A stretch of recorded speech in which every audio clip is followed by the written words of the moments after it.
Captain Jackson Rivera stood at the observation deck of the Phoenix Dawn, watching the swirling colors of hyperspace dance outside the reinforced viewing ports.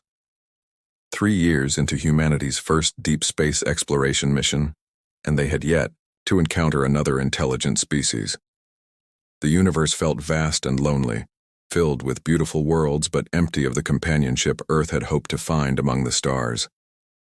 The ship hummed quietly around him, a testament to human engineering prowess. Every system had been designed to withstand the harshest conditions space could offer. Earth had learned long ago that survival required preparation for the worst possible scenarios. The Phoenix Dawn carried enough firepower to level a small moon, yet its primary mission remained peaceful exploration. "Captain to the bridge, Priority Alpha," came the voice of his second-in-command, Commander Thorne Blackwood, through the ship's communication system.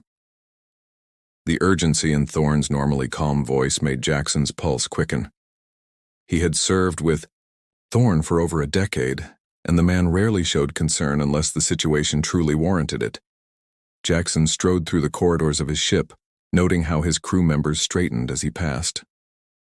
They looked to him for leadership, and he had never let them down. Growing up in the rebuilt cities of post-war Earth had taught him that strength came not from avoiding conflict, but from facing it head-on with courage and determination. The bridge doors slid open with a soft hiss, revealing a scene of controlled excitement. Officers worked at their stations with focused intensity, their faces illuminated by the soft glow of holographic displays. The main view screen showed nothing but the usual hyperspace kaleidoscope, but Jackson could feel the electricity in the air. "Report," he commanded, settling into his captain's chair. Thorne moved to his side, his weathered face creased with concern. "We received a transmission 15 minutes ago, sir. It's not from Earth, and it's not from any known human colony. The signal originated from outside our local stellar group." Jackson felt his heart rate increase. First contact. The moment humanity had been preparing for since they first looked up at the stars. "Put it through the translation matrix and relay it to my personal quarters. I want to review it before making any decisions." "Already done, sir. But Captain?" Thorne hesitated, which was unusual for the straightforward military man. "You need to see this now. The transmission isn't just a message. It's a plea for help. And the being who sent it?" He gestured toward the communication station. "She's requesting immediate assistance." The word "she" caught Jackson's attention. "Show me." The main view screen flickered, and suddenly Jackson found himself looking into the most beautiful face he had ever seen. The being before him was clearly non-human, but her features held an ethereal quality that took his breath away. Her skin seemed to shimmer with an inner light, pale blue-white like starlight on fresh snow. Her eyes were large and luminous, shifting between shades of silver and deep purple. Delicate antenna-like projections emerged from her temples, moving with subtle grace as she spoke. "I am Princess Zephyra, Night Whisper of the Luminous Consortium." Her voice came through the translation system with musical tones that seemed to resonate in Jackson's chest. "If any beings of good intent receive this message, please hear our desperate plea. My people are under attack by a force we cannot resist alone.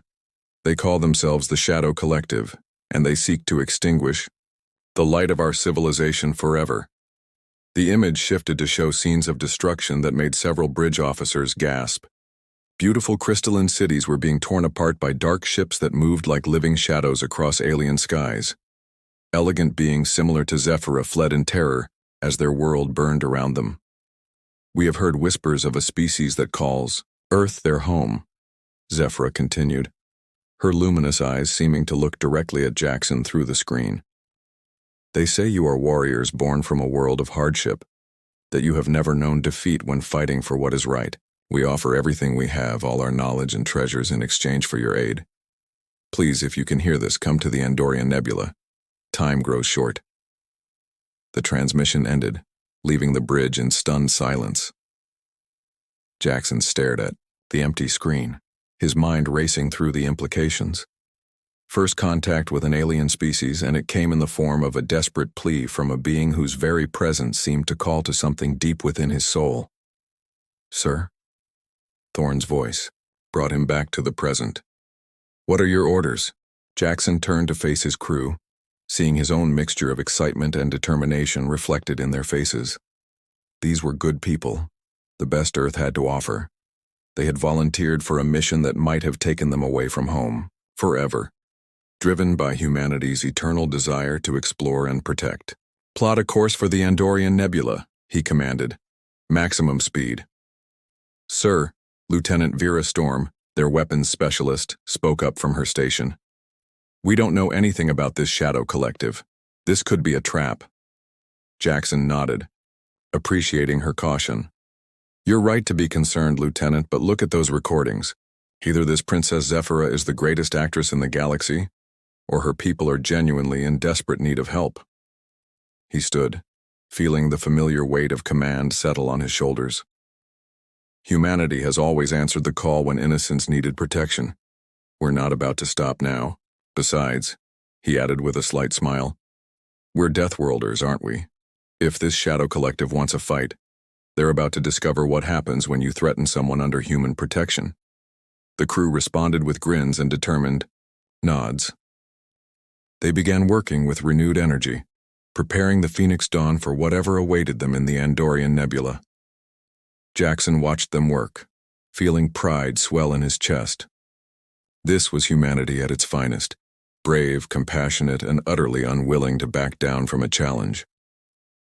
As the ship dropped out of hyperspace and began its journey toward the nebula, Jackson found himself thinking about Princess Zephyra's face. There had been something in her eyes when she spoke, a depth of emotion that transcended species barriers. He had felt an immediate connection to her, something that went beyond simple attraction to her alien beauty. Perhaps this mission would bring more than just humanity's first interstellar alliance. Perhaps it would bring something far more personal and profound. The thought both thrilled and terrified him as the Phoenix Dawn raced through space toward an uncertain destiny among the stars. The Andorian Nebula stretched before them like a cosmic painting, swirling clouds of purple and gold gas illuminated by the light of newborn stars. Captain Jackson Rivera had seen many beautiful sights during his years in space, but nothing compared to the ethereal majesty that now filled his view screen. Somewhere within this celestial wonder, an alien princess waited for salvation that only humanity could provide. "Long-range sensors detecting multiple ships," reported Lieutenant Vera Storm. From her tactical station, her fingers danced across holographic controls with practiced precision. "I'm reading 12 vessels of unknown configuration, heavily damaged. They're running dark, minimal power signatures." "And pursuing them?" Jackson asked, though he already suspected the answer. 37 hostile contacts, sir. Their energy signatures match nothing in our databases, but their movement patterns suggest aggressive intent. They're herding the refugee ships toward the nebula's core."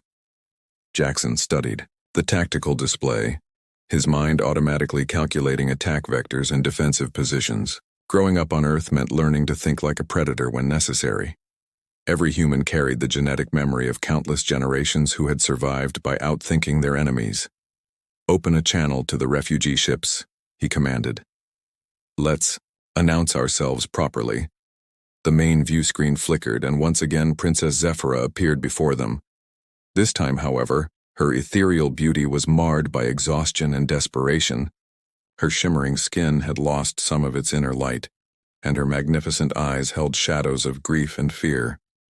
"Unknown vessel," she said, her musical voice strained with fatigue. "Please identify yourself. We are refugees of the Luminous Consortium, fleeing from the Shadow Collective. If you mean us no harm, we beg you to continue on your path. We would not wish our fate upon innocents." Jackson stood, straightening his uniform jacket. Something about this alien woman made him want to appear at his absolute best.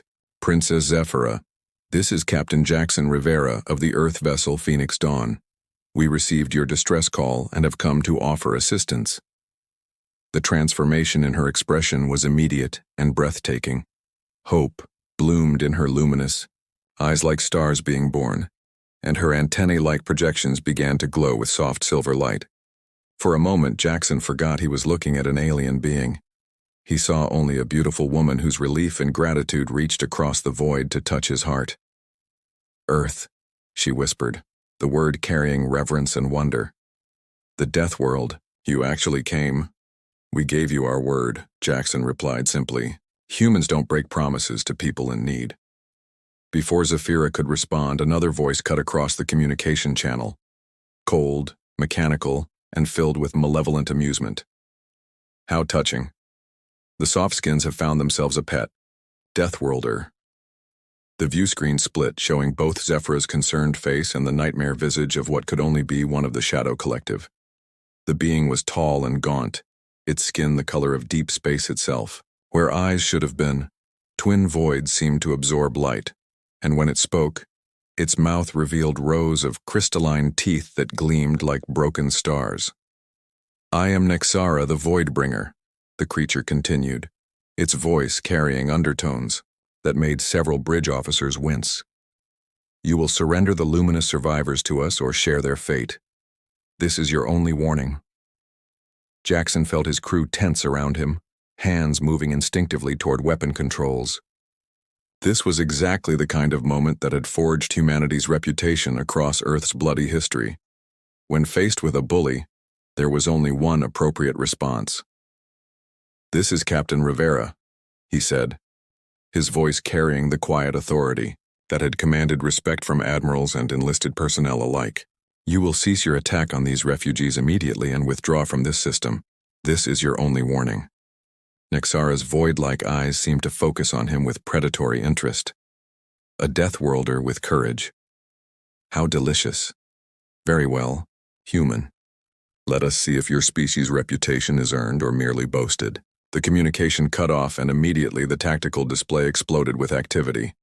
The Shadow Collective ships broke formation and began accelerating toward the Phoenix Dawn with incredible speed. Their vessels were sleek and angular, looking more like living creatures than constructed ships. All hands battle stations, Jackson commanded calmly. Lieutenant Storm, deploy defensive pattern Delta. Show them what human engineering can do.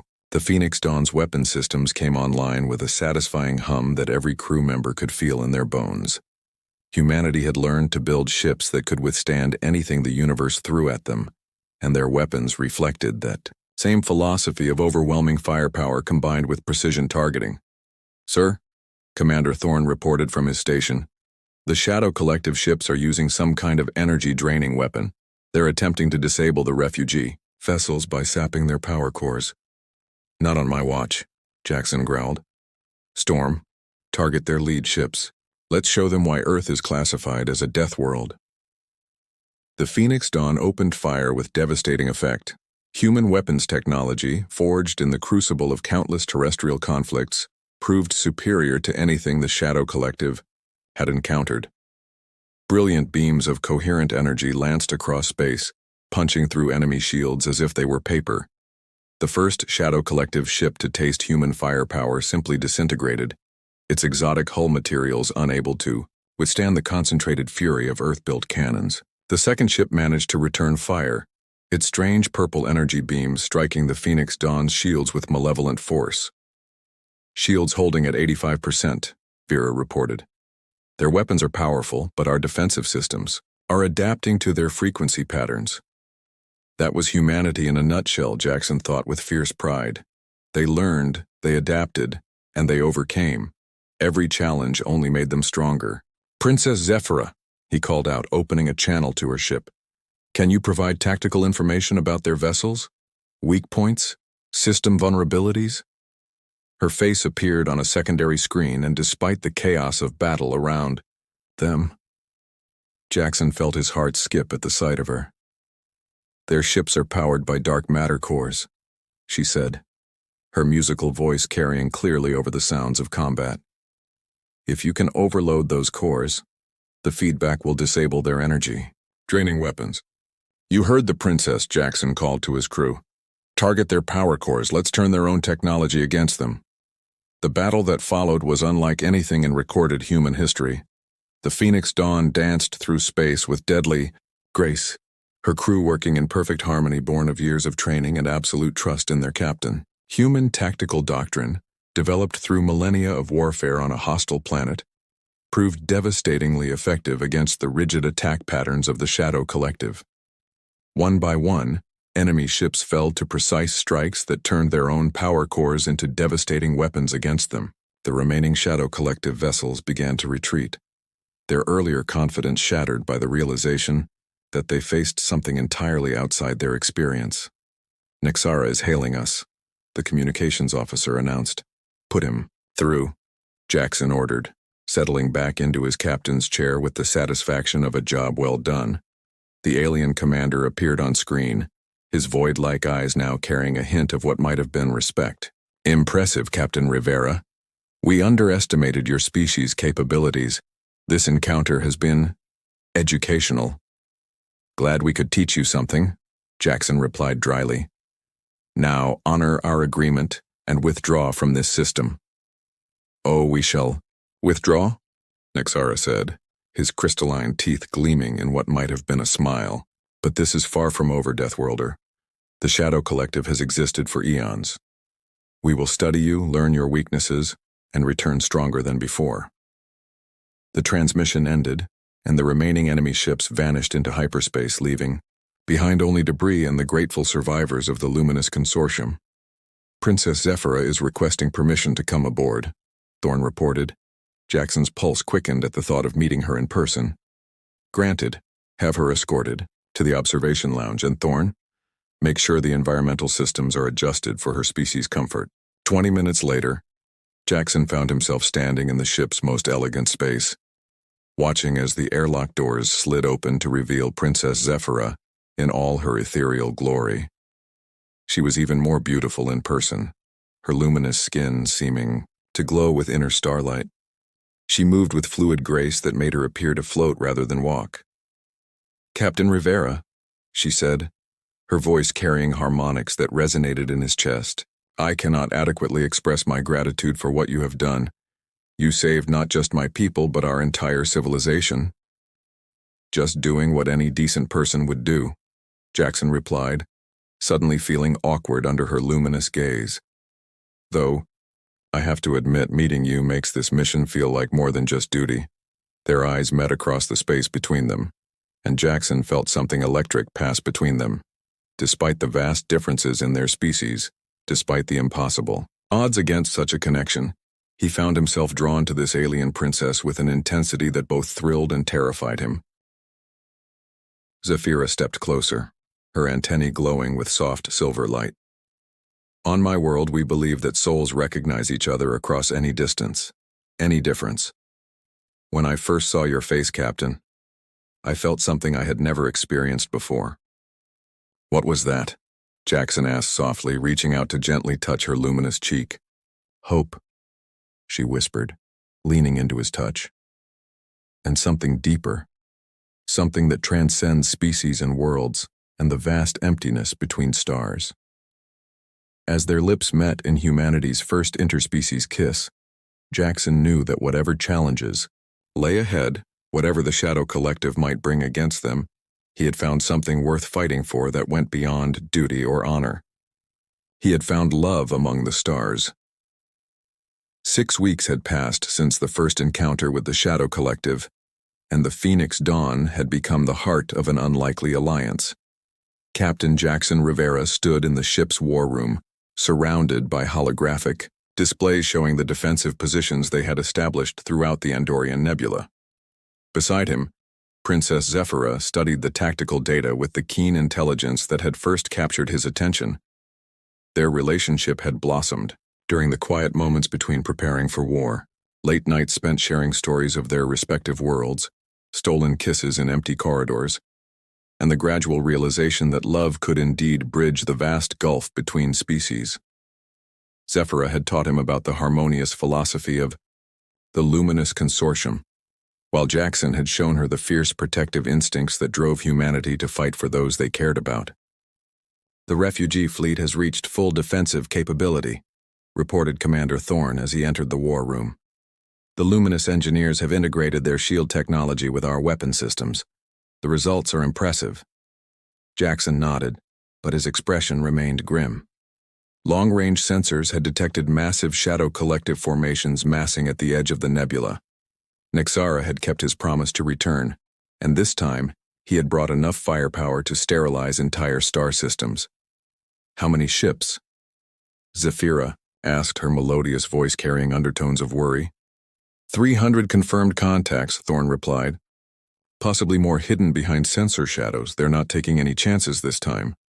Before anyone could respond, the ship's communication system crackled to life. Captain Rivera to the bridge immediately. Priority Alpha transmission from Earth Command. Jackson and Zephyra hurried to the bridge, where they found the crew gathered around the main view screen. The image that greeted them filled Jackson with both relief and concern. Admiral Dex Hawthorne, commander of Earth's deepest space fleet, appeared on the screen with his weathered face set in determined lines. Captain Rivera, Hawthorne said without preamble. Your reports about this shadow collective have caused quite a stir back home. The Security Council has authorized a full military response. We're bringing everything we've got. Sir? Jackson asked, hardly daring to hope. 47 ships of the line, Captain. Every Deathworld-class battleship we could spare, plus support vessels and our newest experimental technology. We'll be entering the system in approximately 6 hours. Zephyra gasped softly beside him, her antennae glowing with amazement. Your entire species is coming to aid mine? But you barely know us. Admiral Hawthorne's stern expression softened slightly as he looked at the alien princess. Your Highness, humanity has a simple philosophy. When someone threatens innocent people, they threaten all of us. We don't abandon friends, and we sure as hell don't let bullies operate in our neighborhood. The transmission ended, leaving the bridge in stunned silence. Jackson felt a surge of pride so intense it nearly overwhelmed him. This was humanity at its finest, not content to merely survive, but determined to thrive by lifting others up, alongside them. Captain, Lieutenant Vera Storm called from her station, her voice tight with tension. Long-range sensors are detecting movement from the Shadow Collective fleet. They're beginning their approach.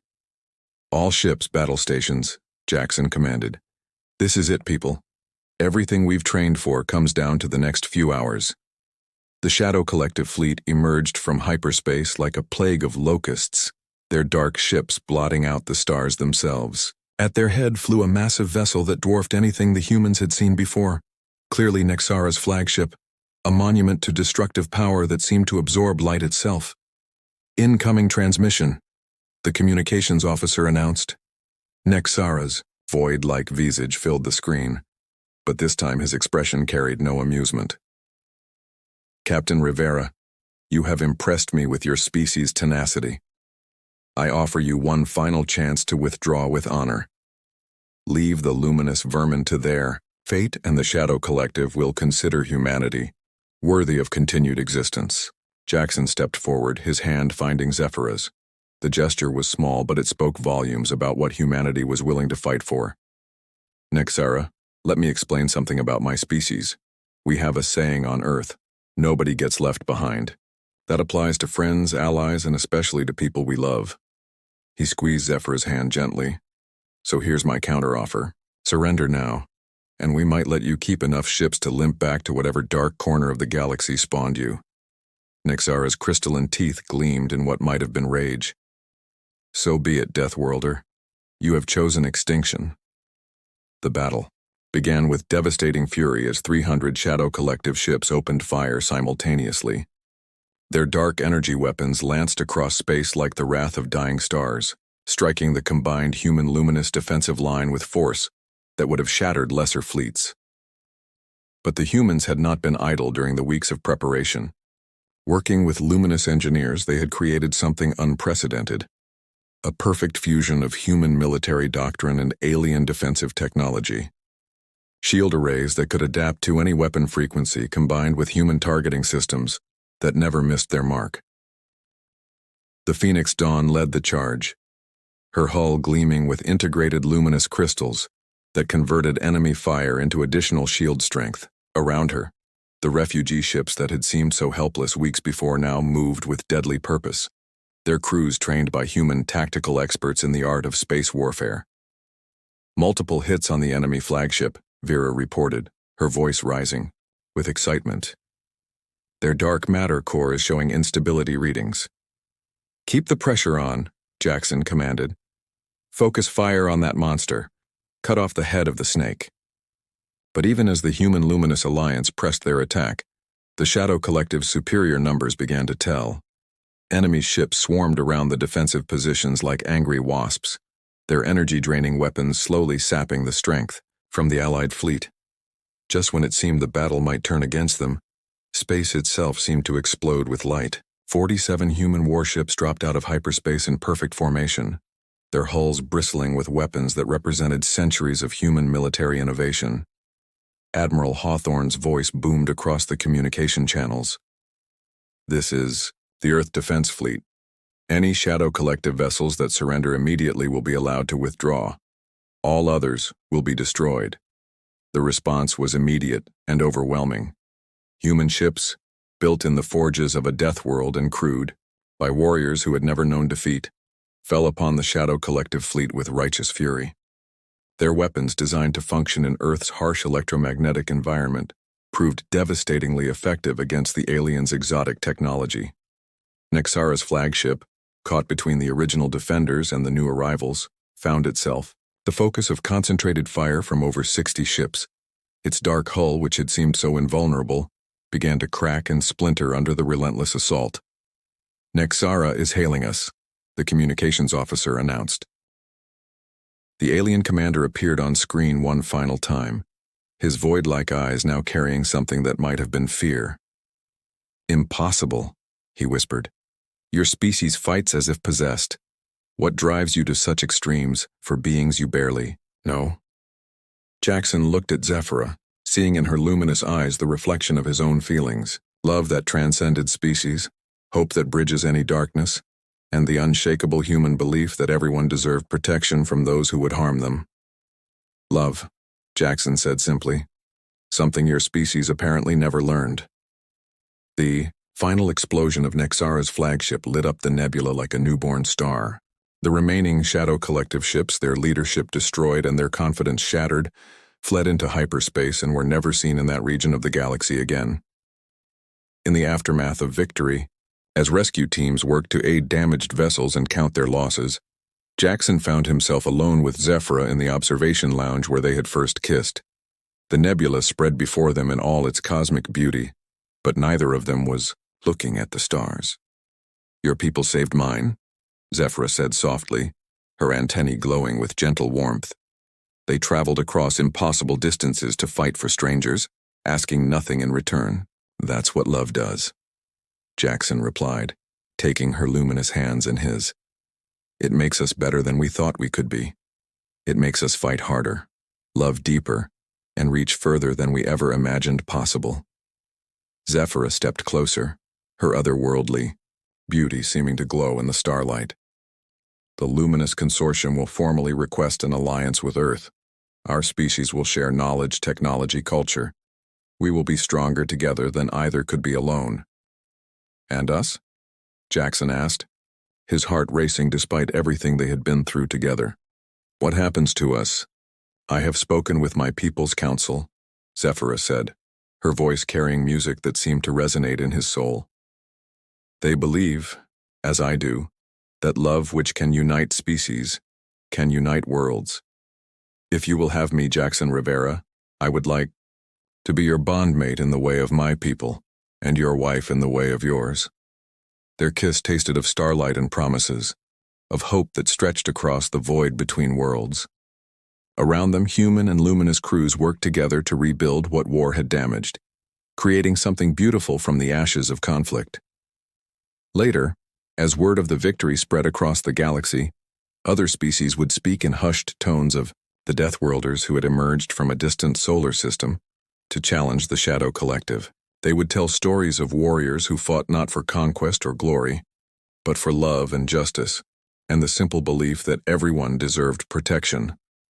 But for Jackson and Zephyra, wrapped in each other's arms as their two fleets sailed together toward a shared future, the only thing that mattered was that they had found each other among the infinite stars. Love had indeed conquered all, proving that some bonds were stronger than the vast darkness between worlds. The humans had answered an alien distress call and found not just allies, but family. And in the end, That made all the difference in a universe that no longer seemed quite so cold or empty.